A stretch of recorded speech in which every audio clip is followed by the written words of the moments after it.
दोस्तों नमस्कार, हाजिर है एक बार फिर से आज की बड़ी और ताजा खबरों के साथ। बस आपसे निवेदन है, कृपया वीडियो को लाइक कर दें, चैनल को सब्सक्राइब कर लें और घंटी बटन जरूर दबा दें। वहीं पहली बड़ी खबर है, सरकार के साथ आर पार की लड़ाई लड़ने के मूड में किसान है। 9 नवंबर को होगी संयुक्त किसान मोर्चा की अहम बैठक। ये आपको बता दें कि 3 कृषि कानूनों के विरोध में दिल्ली की सीमाओं पर सिंगू बॉर्डर और टीकरी बॉर्डर पर किसानों का आंदोलन लगातार जारी है। सरकार और किसान नेताओं के बीच में 12 दौर की बातचीत के बाद कोई भी बैठक दोनों के बीच में नहीं हुई है। 26 नवंबर को किसान आंदोलन को पूरा 1 साल हो जाएगा। इससे पहले 7 नवंबर को हरियाणा संगठनों की एक बड़ी बैठक और 8 नवंबर को पंजाब संगठनों की एक बड़ी बैठक होने जा रही है। इसके बाद 9 नवंबर को संयुक्त किसान मोर्चा एक अहम बैठक करेगा। आपको बता दें कि 26 नवंबर को किसान आंदोलन का 1 साल पूरा हो जाएगा, जिसके चलते किसानों के अलग अलग संगठन इस किसान आंदोलन को और तेज करने की रणनीति बना रहे हैं ताकि सरकार पर दबाव बनाया जा सके और ये तीनों कृषि कानून वापस हों।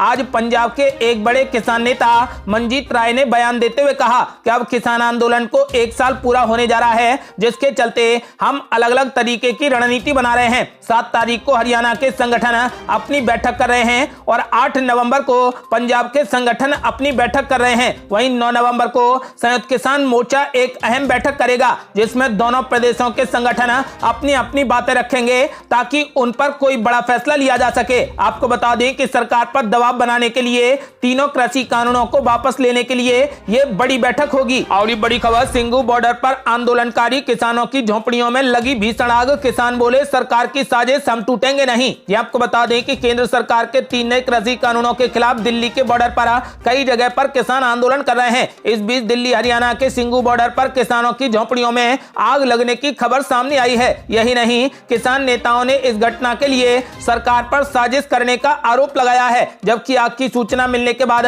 सोनीपत पुलिस और दमकल विभाग की टीम ने इस पर काबू पाया। बहरहाल सोनीपत कुंडली बॉर्डर पर किसानों की झोपड़ियों में आग लगने की घटना दिवाली के देर रात की बताई जा रही है, जबकि झोपड़ियों में आग लगने की सूचना मिलने के तुरंत बाद सोनीपत से दमकल विभाग और पुलिस मौके पर पहुंची। इसके बाद किसानों के साथ मिलकर आग पर काबू पाया गया। हालांकि इस दौरान किसी भी किसान को कोई नुकसान नहीं हुआ, जबकि झोपड़ियों में कूलर, बेड्स, पंखे, कपड़ों समेत जो कुछ भी सामान रखा था वो जलकर राख हो गया। इस दौरान एक ट्रॉली के भी जलने की बात सामने आई है। वहीं आग की घटना के बाद मौके पर मौजूद किसानों के बीच अफरा तफरी फैल गई। हालांकि दमकल विभाग की गाड़ियों ने मौके पर पहुंचकर आग पर काबू पाया, जबकि इस घटना के लिए किसान नेताओं ने सरकार पर साजिश रचने का आरोप लगाया है। किसान नेताओं ने कहा कि सरकार साजिश रचकर किसान आंदोलन को खत्म करना चाहती है और ये घटना भी सरकार की बड़ी साजिश है। इसके साथ ही किसान नेताओं ने कहा कि इस तरीके की घटनाओं से हमारा आंदोलन टूटने वाला नहीं है और हम दोबारा से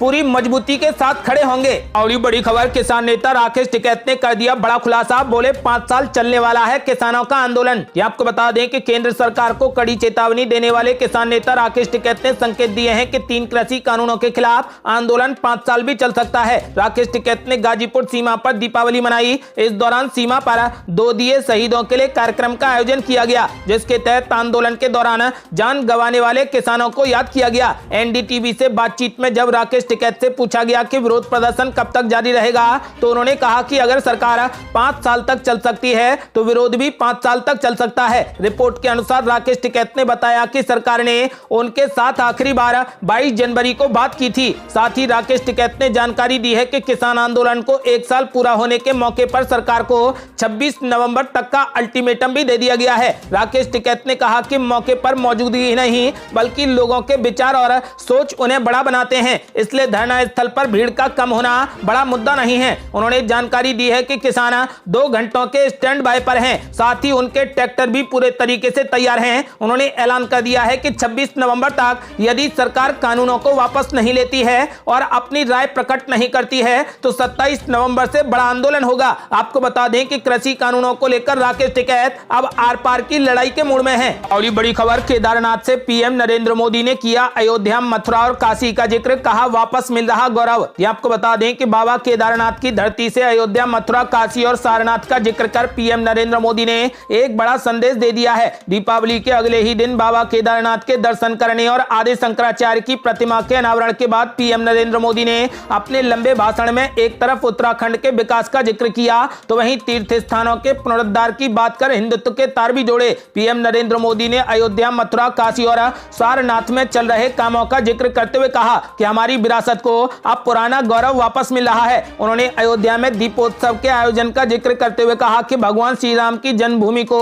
सदियों बाद पुराना गौरव वापस मिला है। पीएम नरेंद्र मोदी ने एक तरफ सांस्कृतिक गौरव का जिक्र करा, हिंदुत्व की अलख जगाई, तो वहीं उत्तराखंड में सरकार की ओर से किए जा रहे प्रयासों का भी जिक्र किया। उन्होंने कहा कि ये उत्तराखंड का दशक है। बीते 100 सालों में जितने यात्री आए होंगे उससे ज्यादा लोग अगले 10 सालों में ही आ जाएंगे। आदि गुरु शंकराचार्य की प्रतिमा के अनावरण और बाबा केदारनाथ की पूजा अर्चना के बाद पीएम नरेंद्र मोदी ने कहा कि आज देश के हर कोने में इस पवित्र माहौल के साथ लोग जुड़े हुए हैं। भले ही लोग शरीर के साथ यहां नहीं पहुंचे हैं, लेकिन वर्चुअल माध्यम से लोग हमें आशीर्वाद दे रहे हैं। और बड़ी खबर, दाल तेल से बिगड़ेगा विपक्ष का खेल। यूपी में योगी सरकार के इन कदमों से बीजेपी को मिलेगा बड़ा फायदा। यहां आपको बता दें कि उत्तर प्रदेश में कोरोना को लेकर किए गए उपायों से अगले साल होने वाले विधानसभा चुनाव में भारतीय जनता पार्टी को बड़ा फायदा मिलेगा। कोरोना के प्रभाव को कम करने के उद्देश्य से किए गए राहत वाले उपायों ने उत्तर प्रदेश की योगी सरकार के लिए विधानसभा चुनावों से पहले भाजपा के प्रति जनता के बीच सकारात्मक भावना पैदा करने के लिए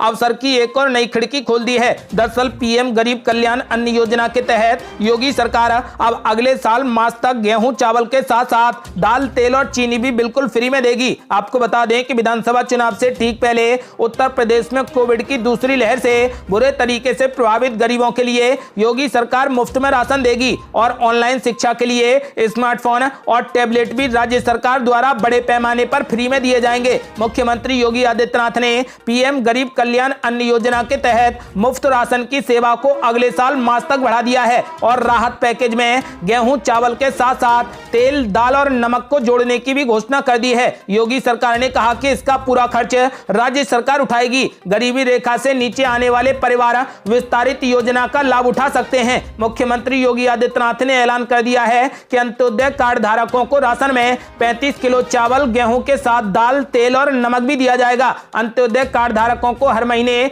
चीनी भी मिलेगी। मुख्यमंत्री योगी आदित्यनाथ ने यह ऐलान अयोध्या में दीपोत्सव के दौरान किया। इस योजना से 15 करोड़ लोगों को फायदा पहुंचेगा। चुनावी विश्लेषकों की माने तो योगी सरकार के इन कदमों से भाजपा को जहां पर फायदा होगा तो वहीं सत्ता में वापसी की राह देख रही विपक्षी पार्टियों का इससे खेल बिगड़ेगा। आपको बता दें कि इसी योजना को राज्य सरकार अपने संसाधनों से मार्च 2022 तक चलाने की योजना बना रही है। राज्य सरकार इसमें 1 किलो दाल 1 लीटर तेल और नमक का एक पैकेट भी जोड़ेगी। माना जा रहा है कि योगी सरकार के इस ऐलान से गरीब तबकों में भाजपा के प्रति एक सकारात्मक भावना पैदा होगी और इसका असर चुनाव में देखने को मिलेगा।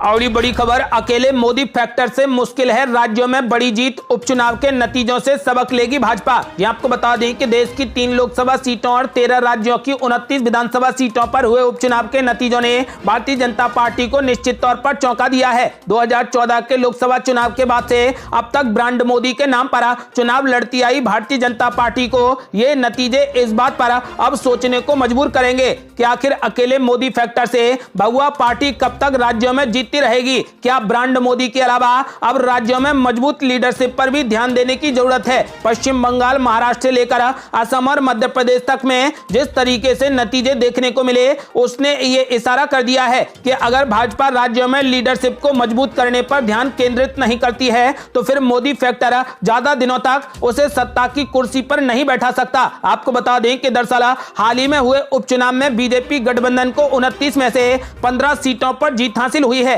जबकि कांग्रेस के खाते में 8 सीटें गई हैं। वहीं ममता बनर्जी की पार्टी टीएमसी ने बंगाल में भाजपा को चारों खाने चित्त कर दिया है और बंगाल की सभी चारों सीटों पर जीत हासिल कर ली है। भारतीय जनता पार्टी के लिए राहत की बात यह रही कि हेमंत बिस्वा शर्मा के नेतृत्व में असम में पार्टी ने सभी 5 सीटों पर जीत हासिल की है और शिवराज सिंह चौहान के नेतृत्व में भाजपा को मध्य प्रदेश की 2 सीटों पर जीत हासिल हुई है। लेकिन भाजपा को सबसे करारी हार तो हिमाचल प्रदेश में मिली है, जहां पर जयराम ठाकुर के नेतृत्व में भगवा पार्टी की सरकार भी है। कांग्रेस को हिमाचल की 3 सीटों पर जीत हासिल हुई है, यानी यहां पर बीजेपी का सुपड़ा साफ हुआ है। और ये बड़ी खबर, जहरीली शराब पीने से 25 लोगों की मौत। नीतीश कुमार के मंत्री का बड़ा ऐलान, बोले ये सरकार को बदनाम करने की बड़ी साजिश। ये आपको बता दें कि शराबबंदी वाले राज्य में यानी बिहार में जहरीली शराब पीकर लोगों की मौत की खबरें सामने आ रही हैं। अब गोपालगंज और बेतिया जिले में जहरीली शराब पीने से 25 लोगों की मौत हो गई है। जिले के मोहम्मदपुर थाने के मोहम्मदपुर गाँव में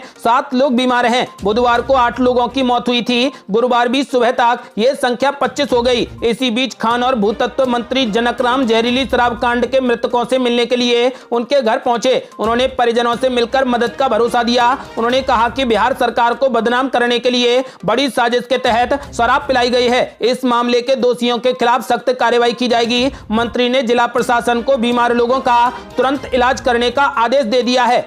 और ये बड़ी खबर, गन्ना किसानों को योगी सरकार ने दिया एक और बड़ा मौका, 15 नवंबर तक कर सकेंगे आवेदन। यह आपको बता दें कि गन्ना विभाग ने किसानों को ऑनलाइन अपना घोषणा पत्र भरने का एक और मौका दिया है। अब किसान आगामी 15 नवंबर तक अपना आवेदन कर सकते हैं। इसके बाद मौका नहीं दिया जाएगा। गन्ना विभाग के अनुसार ऑनलाइन घोषणा पत्र भरने की अंतिम तिथि 31 अक्टूबर थी, जिससे बढ़ाकर अब 15 नवंबर कर दिया गया है। जिला गन्ना अधिकारी डॉक्टर दुष्यंत कुमार ने बताया कि ये निर्णय किसानों के इस समय खरीफ फसलों की कटाई में व्यस्त रहने और त्योहारों को ध्यान में रखकर दिया गया है। यदि इस अंतिम तिथि तक किसानों ने अपना घोषणा पत्र नहीं भरा तो उनका गन्ना सट्टा संचालित नहीं हो सकेगा। ये थी अब तक की बेहद बड़ी खबरें। यदि आप भी चाहते हैं कि भारत जल्द से जल्द कोविड मुक्त हो जाए और किसानों को न्याय मिले तो इस वीडियो को लाइक कर अपनी राय हमें कमेंट बॉक्स में जरूर दें। यदि आपने अभी तक हमारे चैनल को सब्सक्राइब नहीं किया है तो कृपया चैनल को सब्सक्राइब कर घंटी बटन जरूर दबा दें। जल्दी मिलते हैं बड़ी अपडेट के साथ, तब तक के लिए जय हिंद, जय भारत।